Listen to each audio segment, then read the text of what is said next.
আমাদের বর্তমান বাংলাদেশ সরকারের আমাদের যে পরিকল্পনা আছে, নির্বাচন ইশতেহারে আছে, আমরা সরকার গঠন করলে 20,000 কিলোমিটার আমরা নদী, জলাশয় এবং খাল খনন করব। সেখান থেকে আমার নির্বাচন এলাকা দেবীগঞ্জ, এখানে আমার নির্বাচনের আমার কমিটমেন্টও ছিল, আমি এমপি হলে ইনশাল্লাহ এই এলাকায় আমরা বিশেষ করে এই যে অপরিকল্পিতভাবে বিভিন্নভাবে নদী খনন হয়েছে,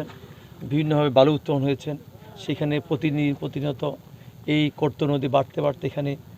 আমাদের মানুষজনের বাড়িঘর এবং কৃষি জমি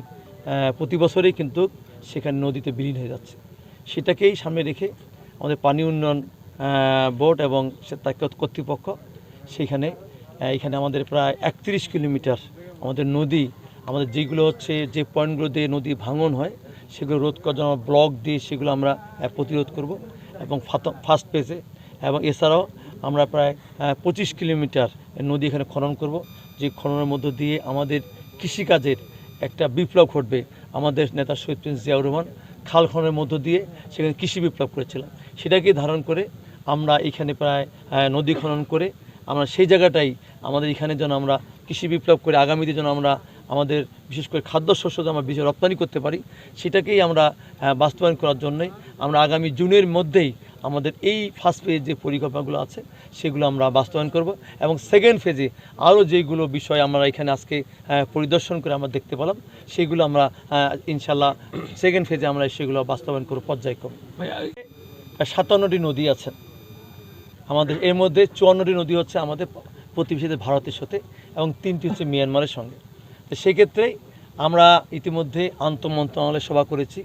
এবং আমরা বিভিন্নভাবে পরীক্ষা নিরীক্ষা করছি, আমরা কথাবার্তা বলছি। আমরা যেন বিগত দিনের তুলনায়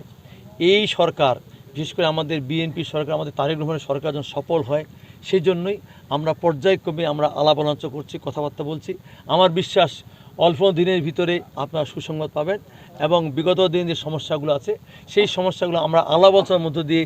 সমাধান করে আমাদের এই বাংলাদেশকে আমরা সে মরুভূমিতে রক্ষা করব না, বাংলাদেশ যে সুফলা শস্য শ্যামলা বাংলাদেশ, সেই বাংলাদেশ এবং সেই উত্তরাঞ্চলকে আমরা রক্ষা করব।